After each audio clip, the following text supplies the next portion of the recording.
마태복음 1장 1절에서 17절 말씀입니다. 우리 집사님하고 같이 우리 성경 봉독하십시다. 아브라함과 다윗의 자손 예수 그리스도의 계보라. 아브라함이 이삭을 낳고 이삭은 야곱을 낳고 야곱은 유다와 그의 형제들을 낳고 유다는 다말렉에서 베레스와 세라를 낳고 베레스는 헤스론을 낳고 헤스론은 람을 낳고 람은 아미나답을 낳고 아미나답은 나손을 낳고 나손은 살몬을 낳고 살몬은 람넥에서 보아스를 낳고 보아스는 룬넥에서 오벳을 낳고 오벳은 이새를 낳고 이새는 다윗 왕을 낳으니라.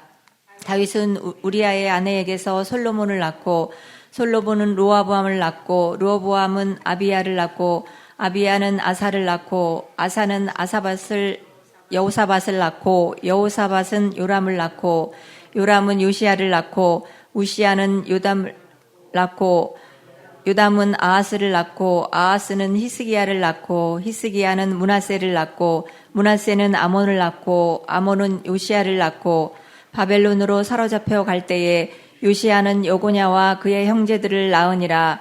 바벨론으로 사로잡혀 간 후에 여고냐는 스알델을 낳고 스알델은 스룹바벨을 낳고 스룹바벨은 아비옷을 낳고 아비옷은 엘리야김을 낳고 엘리야김은 아소르를 낳고 아소르는 사독을 낳고 사독은 아킴을 낳고 아킴은 엘리웃을 낳고 엘리웃은 엘라사를 낳고 엘라살은 mat단을 낳고 mat단은 야곱을 낳고 야곱은 마리아의 남편 요셉을 낳았으니 마리아에게서 그리스도라 칭하는 예수가 나시니 그런즉 모든 대수가 아브라함부터 다윗까지 14대요 다윗부터 바벨론으로 사로잡혀 갈 때까지 14대요 바벨론으로 사로잡혀 간 후부터 그리스도까지 14대더라. 아멘.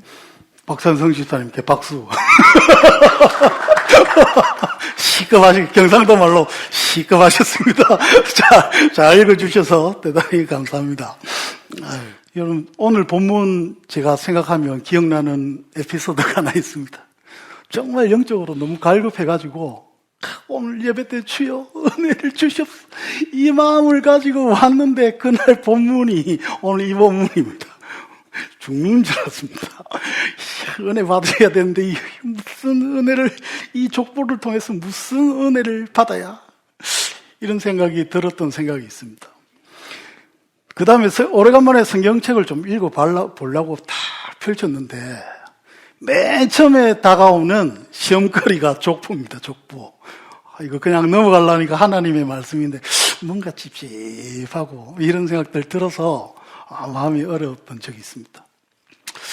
그런데 여러분 그 성경의 긴 세월을 다 설명할 수 없기 때문에 족보가 없으면 어떻게 이어지는지 모른다. 그죠? 그것 때문에 족보가 있습니다. 그리고 족보에도 하나님이 주신 그 뜻 그리고 이 성경을 쓴 저자의 의도가 있습니다. 언젠가는 꼭 짚어 넘어가야 되기 때문에 오늘 저처럼 오늘 왜 본문이 이거야 이러시는 분 혹시 있다면 차근차근 우리가 무엇을 알아야 될지 한번 체킹해 봤으면 좋겠습니다. 여러분 우리가 계속 예수 그리스도의 얘기를 하고 있습니다. 그죠? 예수님이 오시기까지 하나님이 예수 그리스도를 어떻게 예언했는가에 대해서 제가 설명했습니다. 맨 처음에 뭐 했죠? 최초의 복음했고 두 번째 아브라함의 언약했습니다. 그죠? 아브라함의 언약 창세기 12장 1절에서 3절 기억나시는 분 3개. 큰 민족을 이루게 하겠다. 그 다음에 가나안 땅을 주겠다. 그죠? 그 다음에 네 씨로 말미암아 천하 만민이 복을 받게 하겠다. 이 세 번째가 누구라고요? 예수 그리스도. 그죠? 그리고 저번 주 우리가 유다를 한번 살펴보면서 야곱의 축복 속에 나타난 그 하나님이 이 메시아 계시를 우리가 한번 봤습니다. 창세기 49장 10절, 그죠? 우리가 동그라미 친 것처럼 뭐죠? 규가 너를 떠나지 않을 것이다. 규가 왕권을 얘기하니까 왕권이 너를 떠나지 않을 것이다. 그리고 통치자의 지팡이가 네 발 사이를 떠나지 않을 것이다. 그리고 누가 올 때까지? 실로가 오실 때까지. 실로가 누구라고? 황평화 집사님? 예수 그리스도? 예수 그리스도. 실로가 평화란 뜻인데 예수 그리스도. 예수 그리스도 오실 때까지 너의 왕권이 이어지겠다. 너의 자손이 이어지겠다. 이 얘기했습니다. 그리고 마지막으로 오늘 우리 사무엘하 7장 16절 읽어보십시다. 다윗을 통한 메시아의 언약이, 하나님께서 다윗에게 주신 언약이 사무엘하 7장 16절에 있습니다. 다 같이 시작. 내 집과 내 나라가 내 앞에서 영원히 보존되고 내 왕위가 영원히 경고하리라 하셨다 하라. 인간적인 다윗의 왕조는 망했습니다. 그죠? 지금 흔적도 없이 사라졌지만 영원히 다윗의 자손으로 이 땅에 오신 예수 그리스도의 왕위는 영원히 경고히 지금도 왕으로 오신 예수가 우리를 다스리시고 있는 것이죠. 그래서 다윗의 언약은 이렇게 사무엘하 하시면 여러 군데 많은데 이 본문이 제일 짧고 그 다음에 잘 나타내 있는 것입니다. 내 집과 내 나라가, 하나님 나라가, 그죠? 영원히 보존되며 내 왕위가 영원히 경고하리라. 내가 반드시 영원히 너를 포기하지 않고 망함 없이 이끌어 나겠다. 하나님 나라의 영속성, 영원성, 절대 멸망하지 않음, 하나님의 본인 자신에게도 나는 절대 너를 배반하지 않을 거야. 영원히. 그죠? 이 약속이 여기 있는 것입니다. 그리고 여러분 오늘 본문을 돌아와서 이제 저는 이제 예수 그리스도에 대해서 본격적으로 말씀드리고자 합니다. 그래서 오늘 본문을 족보에 대해서 그 마태복음 1장 17절 말씀을 통해서 족보 얘기도 하고 예수 그리스도의 이 족보에 나타난 예수 그리스도를 설명을 하려고 하는데 이번 주 다음 주 뭐 계속 할 것 같은데 먼저 여러분 이 기회 아니면 우리가 족보에 대해서 한번 짚어갈 시간이 없을 것 같아서 족보들에 대해서 오늘은 간략하게 먼저 짚고 그리고 계속 이어나가도록 하겠습니다. 여러분 성경책에 나타나는 족보가 총 많긴 많은데 메이저급에 해당되는 게 5가지가 있습니다. 5가지. 창세기 4장, 그 다음에 창세기 5장, 그 다음에 창세기 10장, 창세기 11장, 그 다음에 마태복음 오늘 본문 1장, 그 다음에 누가복음 3장 이렇게 있습니다. 이거에 대해서 간략하게 오늘 말씀드리고 말씀을 마치려고 합니다.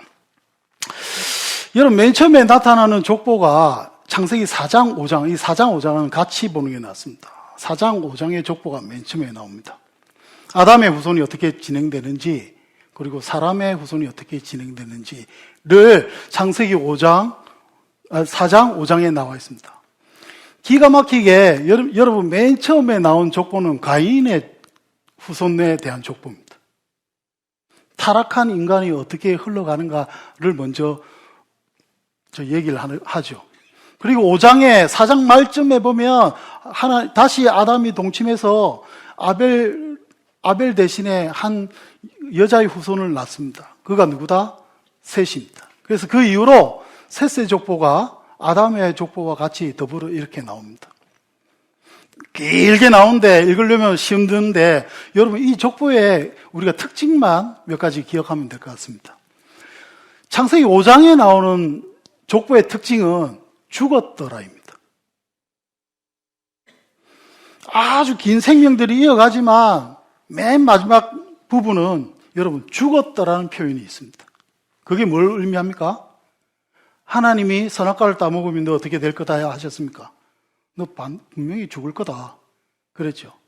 근데 바로 그 자리에서 즉사하지는 않았습니다. 왜? 여러분 그때 잃어버린 생명은 우리가 계속 얘기했던 조회입니다. 하나님과 나눌 연합되는 그 생명을 잃어버렸습니다.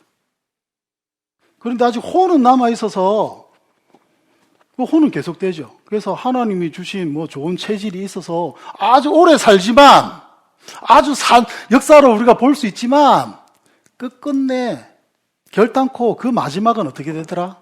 죽었더라. 하나님의 그 심판이 성취됨을 얘기하는 것이죠. 오래 사는 기간 동안 아시고 하나님 죽으리라 했는데 안 죽네, 뻥이네 이렇게 살 수도 있었을 것 같습니다. 그런데 성경 저자는 말합니다. 반드시 죽는다. 그거는 또한 우리도 같이 안고 있는 우리의 운명인 것이죠. 그래서 인간의 결말은 뭐다? 죽었더라.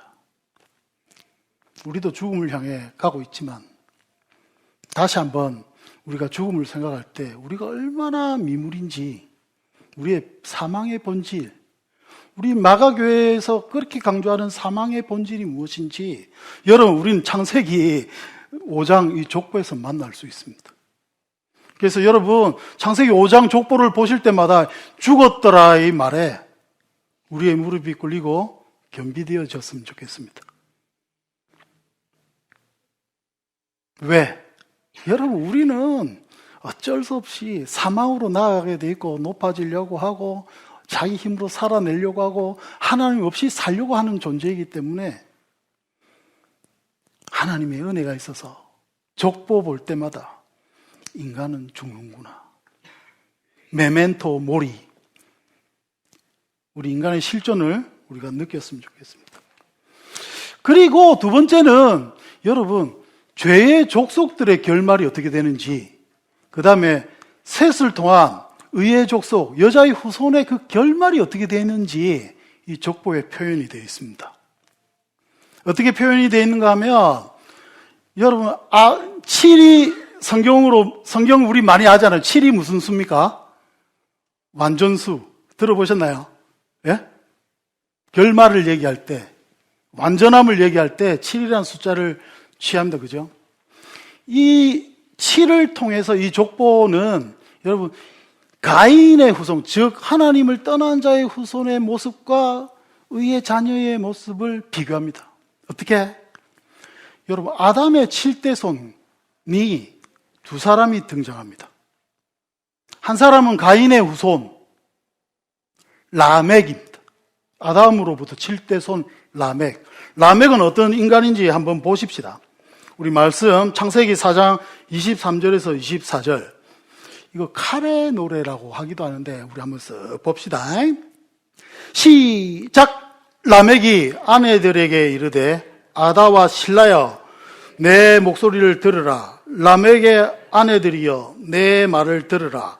나의 상처로 말미암아 내가 사람을 죽였고 나의 상함으로 말미암아 소년을 죽였도다. 24절도 가인을 위하여는 벌이 7배일진데 라멕을 위하여는 벌이 77배이리로다 하였더라.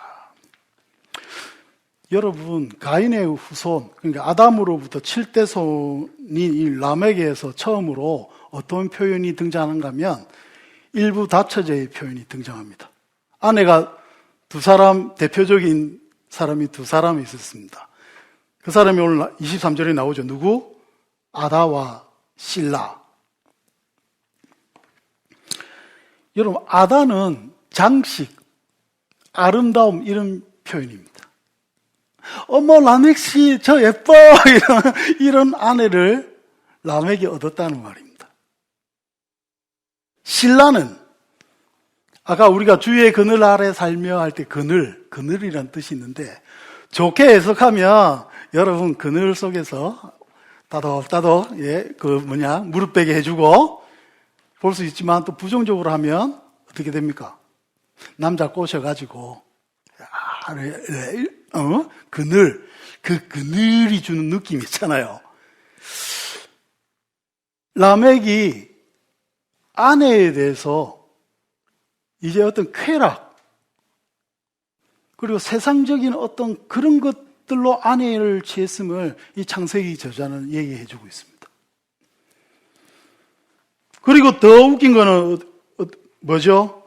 나의 상처로 말미암아 내가 사람을 죽였다. 살인을 정당화하고 있습니다. 여기 상처는 자기도 심한 상처를 받았다는 얘기입니다. 그러니까 뭐죠? 라멕만 나쁜 것이 아니라 그 당시 사람들이 살인이나 이런 것들을 어떻게 했습니까? 자유자재로 했습니다. 자기가 살아야 되니까 어쩔 수 없이 했겠죠. 그런데 그 사회를 한번 생각해 보십시오. 여러분, 우리의 지금 사는 이런 사회가 아닙니다. 그죠? 그 당시 시대상을 한번 보시기 바랍니다. 근데 더 문제는 여러분 24절입니다. 24절 제가 다시 읽어볼게요. 가인을 위하여는 벌이 7배일진데 라멕을 위하여는 벌이 77배이리로다 하였더라.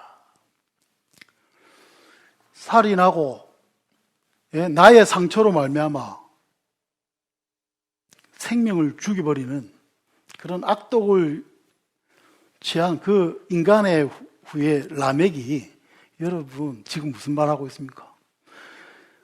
가인이 아벨을 죽였는데 하나님이 그 가인을 보호하기 위해서는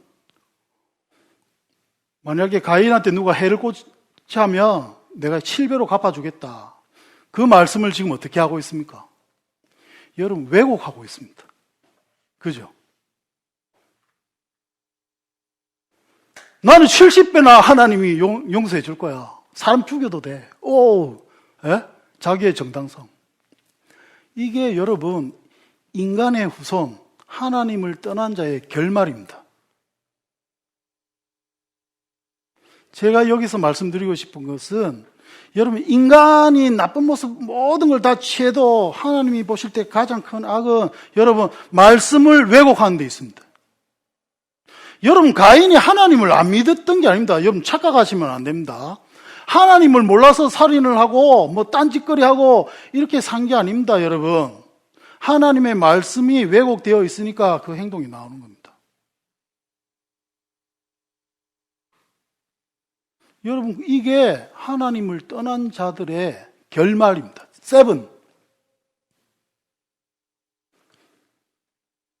하나님을 알지만 그 말씀 그대로 받아들이지 아니하고 나의 생각대로 해석하고 내 좋은 대로 그 말씀을 취급하는 삶.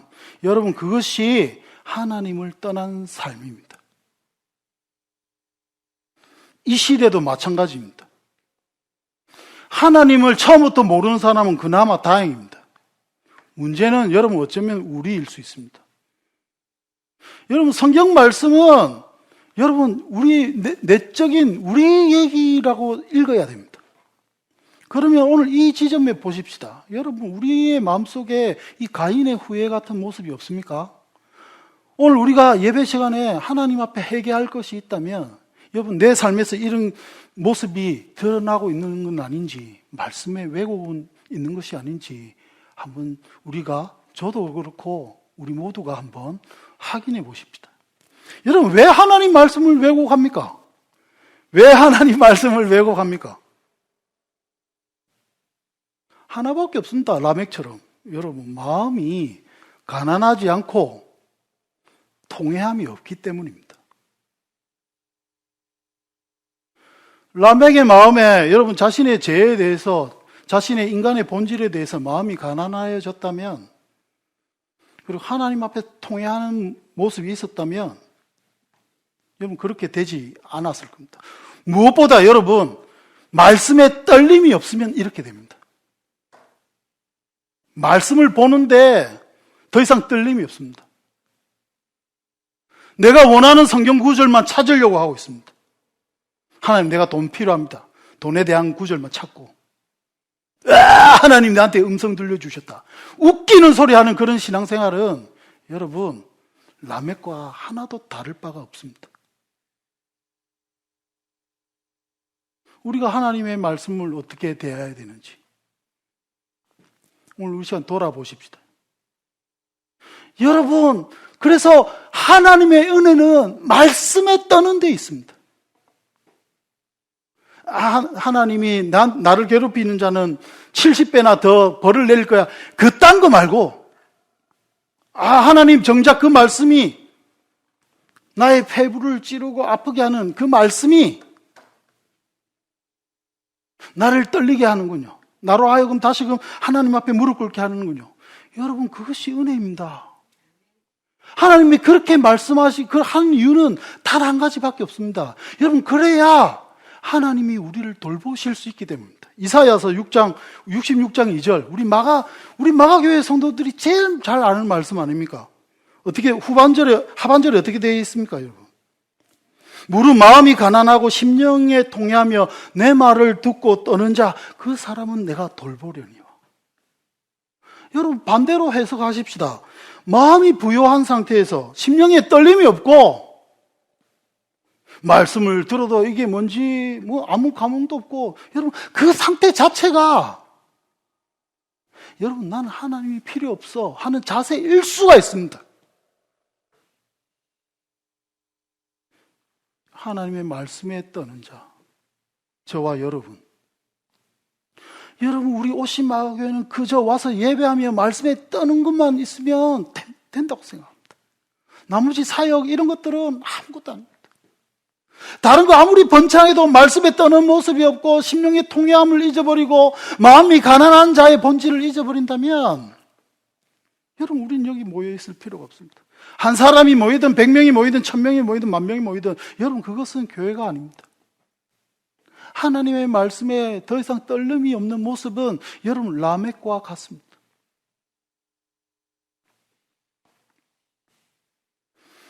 아담의 7대손인데 셋을 통한 하나님의 의의 7대손이 여러분 누군지 조금 짐작이 가시는 분. 여러분 아담으로부터 7대손은 가인 쪽은 라멕이고 아담 쪽은 여러분 우리가 그렇게 사모하는 에녹입니다. 에녹에 대한 말씀 한번 보십시다. 5장 21절에서 24절 다 같이 시작! 에녹은 65세에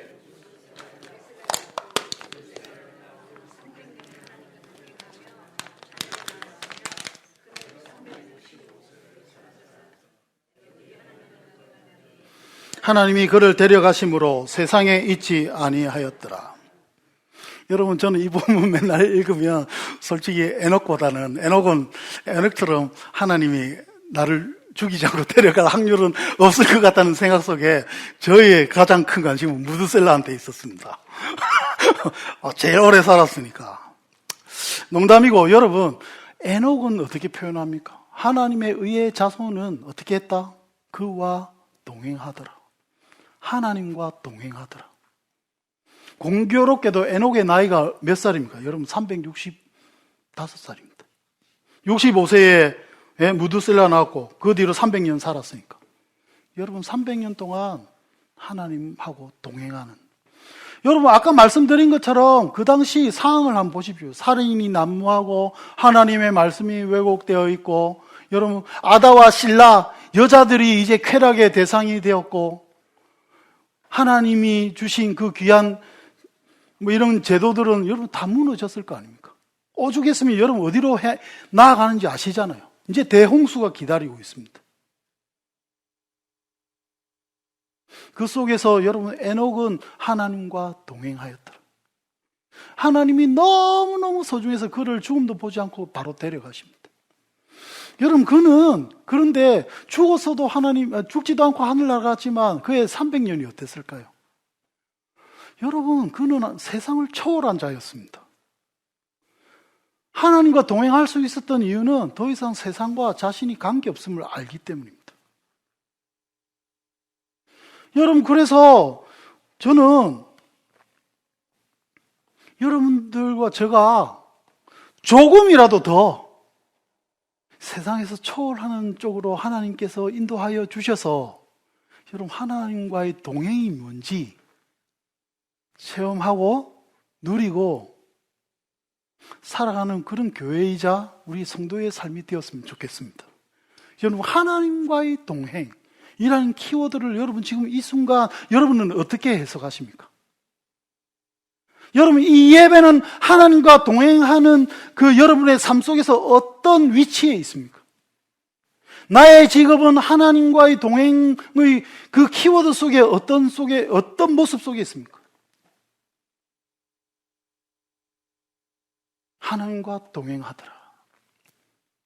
긴 말 하지 않아도 여러분 하나님과 동행했던 그 에녹이 누군지 묵상하실 때 여러분 그 에녹이 누렸던 축복, 복, 평안, 하나님의 그 은혜가 여러분과 저에게 있기를 축원합니다. 하나님과 동행하였더라. 그리고 창세기 10장 족보로 넘어가겠습니다. 간략하게. 여러분 10장은 여러분 민족의 기원들이 나와 있습니다. 여러분 여기는 구스 들어보셨죠? 구스, 이디오피아, 가나안, 아수르, 시돈 이런 고대 민족과 고대 도시들이 어떻게 형성이 되고 이런 것들이 나와 있습니다. 창세기 11장은 여러분에도 족보가 있는데 이것은 하나님의 그 계획이 하나님이 셈 계보를 통해서 아브라함을 부르실 때까지 어떻게 이어졌는지에 대해서 설명하고 있습니다. 근데 여러분 이 두 가지 족보의 특징은 있습니다. 하나는 수명 단축입니다. 수명이 급격하게 단축됩니다. 노아의 홍수를 겪어내고 사람의 환경이 점점 이제 사람의 어떤 수명 이런 것뿐만 아니라 모든 환경들이 어떻게 되어갔다? 대홍수 다음에 하나님이 깨끗하게 정리해 주셨음에도 불구하고 인간은 계속 타락해갔다. 환경도 타락해가고 자연도 타락해갔다. 무엇보다 여러분 노아의 그 홍수를 통해서 그 의인들만 구해냈는데도 여전히 그 의인들이 어떻게 더 갑니까? 여러분 다시 죄를 향해 갑니다. 그리고 여러분 그 타락의 끝판왕이 뭡니까? 바벨탑 사건입니다. 여러분 바벨탑 사건은 그냥 죄 좀 많이 짓고 이렇게 하나님한테 조금 보기 미안한 행동을 했다가 아니라 하나님을 대한 장면으로 설명하고 있는 겁니다. 이제 하나님이 우리가 아무 오만 짓을 다 해도 우리가 높이까지 이르러서 홍수로 우리를 절대 못 치게 하자. 하나님 자리를 노리고 하나님과 대항하려는 모습을 여러분 바벨탑 사건을 통해서 창세기 저자는 우리에게 얘기하고 있습니다. 인간은 이런 존재다. 인간은 어쩔 수 없다. 목사 되면 자기 좀 이래 거룩해질 것 같습니까, 여러분? 예? 제가 여러분보다 조금이라도 더 거룩할 것 같습니까? 어쩔 수 없습니다, 여러분.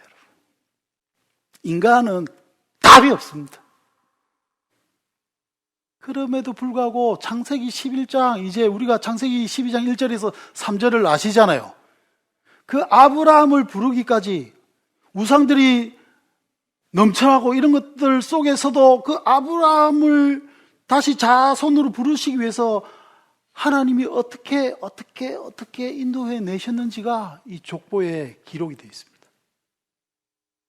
여러분 그래서 창세기 12장 1절 3절을 우리가 기억할 때 창세기 11장의 이 족보는 하나님께서 그 아브라함을 부르시기까지 얼마나 하나님의 열심으로 그 여자의 후손을 보내시기까지 하나님이 엄청난 은혜와 이 죽어마땅한 인간들 속에서도 그 하나님의 계획을 이루셨는지 그 구절 하나는 우리가 읽지 않더라도 이 족보를 탁 볼 때마다 여러분 그 마음이 우리 오시마가교회 성도들 마음속에는 있었으면 좋겠습니다.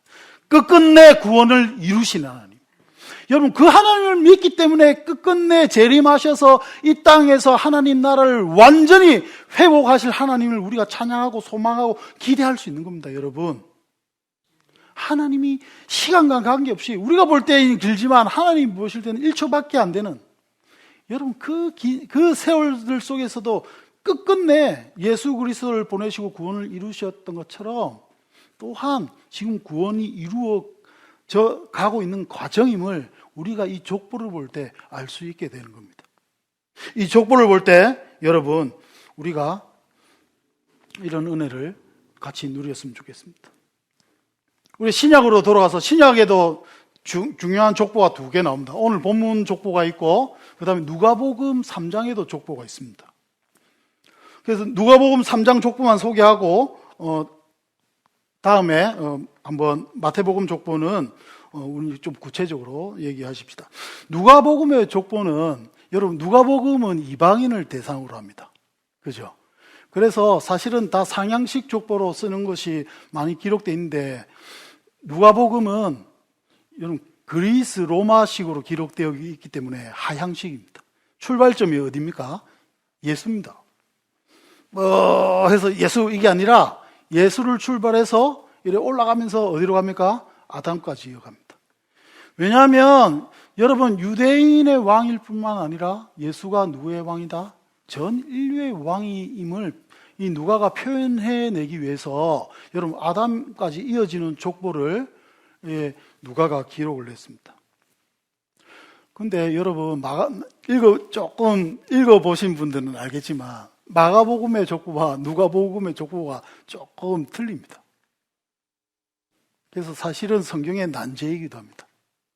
오늘 본문에 보면 여러분 그 요셉의 아버지가 야곱이라 해놨는데 누가복음에는 헬리라고 되어 있습니다. 이 난제이긴 난제인데 가장 근사치로 조금 그래도 일리가 있는 표현이다. 이것은 여러분 마리아 족보를 표현했다. 이렇게 하고 있습니다. 그래서 여러분 추정하기로는 마리아도 다윗의 자손입니다. 그 당시 시족 사회였잖아요. 그죠? 그러니까 다윗의 자손은 다윗의 자손끼리 그 베들레헴에 모여 살고 그랬습니다. 그래서 마리아의 족보로 보는 것이 보기도 하고 그렇지만 아직도 난제입니다. 왜냐하면 여러분 그 당시 마리아가 유명인이 아니잖아요. 그러니까 얼마나 고고학적인 발견 이런 것들이 자료가 많이 없겠어요. 그 속에서도 성경을 지금 연구하고 있는 것이죠. 아까 말한 것처럼 여러분 누가복음의 족보는 그 끝이 아담 그리고 그 끝에는 하나님입니다. 그래서 여러분 예수 그리스도 오기까지의 그 모든 족보는 사실 우리 인류의 족보와 똑같습니다. 그래서 우리의 족보입니다, 여러분. 그 얘기하고 있는 겁니다. 유대인은 왕이 오시긴 오셨는데 너희의 왕일 뿐만 아니라 이방인, 지금 이 복음서를 보는 너의 왕이시다. 너의 족보이기도 하다. 데오빌로여, 너의 족보이기도 하다. 그 얘기하고 있는 겁니다. 그리고 이것이 가장 중요한데 여러분 이 족보는 누가가 편집을 어떻게 했는가 하면 사랑받는 자의 족보로 했습니다. 그래서 이 족보가 표현되기 전에 여러분 아주 하나님의 마음을 담은 그 예수 그리스도의 그 세례받는 장면을 누가는 표현하고 있습니다. 우리 누가복음 3장 21절에서 22절 말씀을 한번 보십시다. 시작! 백성이 다 세례를 받을새 예수도 세례를 받으시고 기도하실 때에 하늘이 열리며 성령이 별 같은 형체로 그의 위에 강림하시더니 하늘로부터 소리가 나기를 너는 사랑하는 아들이라 내가 너를 기뻐하노라 하시니라. So what인데 여러분 이 지금 하늘에서 들려오는 이 음성은 이스라엘 백성에게 400년 만에 들려오는 하나님의 음성입니다. 하나님 삐지시고 진노하셔가지고 말씀도 안 하시고 이래서 어떻게 하면 우리가 하나님 나라를 바라게 될까? 율법을 많이 지키면 하나님의 그 진노가 우리한테서 사라질 거야? 그럼 하나님 나라가 올 거야? 이렇게 생각하며 신앙생활하는 사람들 속에 여러분 하나님이 맨 처음에 만나서 하시는 말이 맨 처음에 400년 만에 하시는 말이 이겁니다. 너는 내 사랑하는 자야. 내 기뻐하는 자야. 여러분 예수 그리스도를 통해서 우리한테 말씀하신 게 뭡니까? 예수야 너의 사역은 사랑받는 자의 사역이 될 거야. 나의 사랑받는 자, 나의 기뻐하는 자의 사역이 앞으로 펼쳐질 거야. 그리고 우리 대신 세례를 받으시는 예수의 그 모습을 통해 여러분 이 말씀은 우리에게 향하는 말씀도 됩니다. 너는 내 사랑하는 자요, 내 기뻐하는 자라. 여러분 누가복음의 이 족보는 그것을 강조하기 위해서 누가가 이렇게 표현한 것이죠. 그래서 누가복음 우리가 이 3장의 족보를 대할 때마다 여러분 이 구절 잊어버리지 마시고 3장 21절 22절 말씀, 그 말씀이 여러분 먼저 기억되기를 정말로 축원드립니다. 여러분 하나님 우리를 사랑하십니다. 모든 족보들은 여러분 우리를 사랑하기 위한 하나님이 어떻게 그 사랑을 완성하시기 위해서, 사랑을 전하시기 위해서 적혀있는 사실은 러브레터입니다. 때로는 우리가 읽을 때 지루하고 열받지만 여러분 그 족보 속에는 그런 것들이 남아있는 것이죠. 그리고 마태복음 족보 드디어 넘어왔다. 여러분 마태복음의 이 족보는 딱 하나만 기억하고 갑시다. 왕으로 이 땅에 오신 예수 그리스도를 표현해내기 위해서 여러분 이 족보를 마가는 썼습니다. 아까 숫자가 7이 완전수라고 얘기한 것처럼 여러분 14가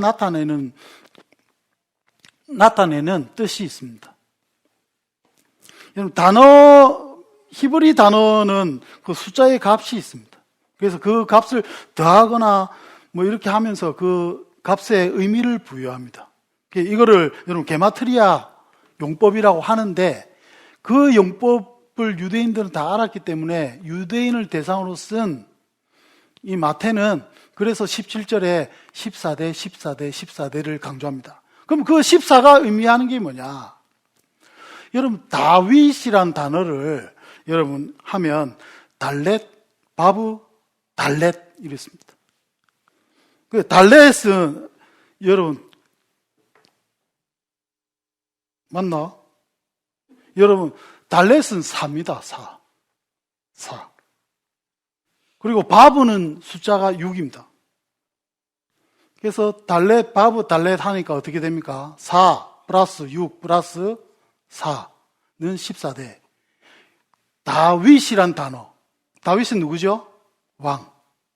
왕으로 오신 예수 그리스도를 마가는 이 유대인들에게 전달하기 위해서 지금 이 족보를 쓴 겁니다. 여러분 예수 그리스도는 왕이십니다. 그러면 예수 그리스도는 어떠한 왕으로 왔는가? 요거는 다음 주에 합시다. 기도하고 우리가 다음 주 예수를 위해서 여러분 예수 그리스도가 왕으로 오셨습니다. 심각한 질문 하나만 하고 맞추면 여러분의 왕은 누구십니까? 다시 여러분의 왕은 누구십니까? 묵상해 보시고 우리 다음에 만납시다. 기도하시겠습니다.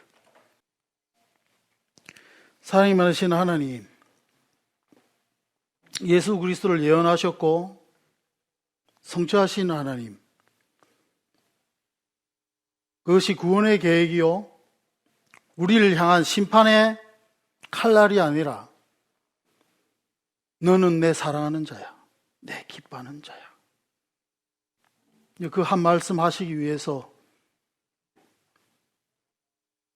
부단히 애쓰셨던 그 하나님의 은혜 사랑임을 우리가 이제 압니다. 오 주님, 오늘 이 자리에 참석한 오시마가교회 성도들, 그 사랑의 왕이신 그 예수 그리스도가 우리의 왕이시기를 원합니다. 왕이신 예수 앞에 무릎 꿇는 우리 오시마가교회 성도들 되게 하여 주시고, 종교로서 율법으로서 우리가 예수 그리스도를 아는 것이 아니라 주의 사랑을 삶 속에서 누려서 진정으로 예수 그리스도를 왕으로 고백하는 한 사람 한 사람 되었으면 좋겠습니다. 주님, 우리가 주의 사랑을 아직도 잘 모릅니다. 때로는 어렵게 다가오기도 합니다. 우리의 삶을 통해서 또한 주의 사랑을 가르치실 것을 소망하며 기대하며, 아버지 하나님, 이제 예배를 마칠까 합니다. 주님, 우리의 삶의 예배를 아시는 주님께서 사랑으로 역사하여 주셔서 깊어진 사랑 속에 우리가 다음 예배에 만날 수 있도록 인도하옵소서. 예수 그리스도의 이름 받들어 간절히 기도하옵나이다. 아멘.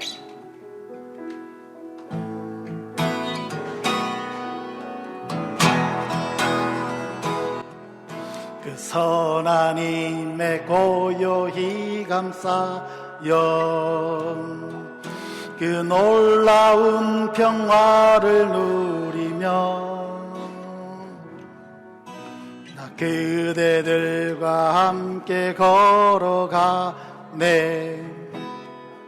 나 그대들과 주의 길 가네. 나간 허물 어둠의 날들이 무겁게 내 영혼 짓눌러도 주여 우릴 외면치 마시고 약속의 구원을 이루소서. 그 선한 힘이 우릴 감싸시니 믿음으로 일어나릴 기대하네. 주 언제나 우리와 함께 계시고 하루 또 하루가 늘 새로워. 주께서 밝히신 작은 촛불이 어둠을 헤치고 타오르네. 그 빛에 우리 모두 하나 돼 온누리에 비추게 하소서. 그 선한 힘이 우릴 감싸시니 믿음으로 일어나릴 기대하네. 주 언제나 우리와 함께 계시고 하루 또 하루가 늘 새로워. 고요함이 깊이 번져갈 때 벅찬 노래 들리네. 다시 하나가 되게 이끄소서. 당신의 빛이 빛나는 이날 그 선한 힘이 우릴 감싸시니 믿음으로 일어날 일 기대하네. 주 언제나 우리와 함께 계셔 하루 또 하루가 늘. 지금은 우리 구주 예수 그리스도의 은혜와 하나님의 사랑과 성령의 감화 감동 축복 역사하심이 오직 하나님의 선한 힘이 우리를 감싸 앞으로 일어날 믿음으로 그 일어날 일을 기대하는 우리 오시마가교회 모든 성도들 머리 위에 지금으로부터 영원히 함께 있을지어다. 아멘.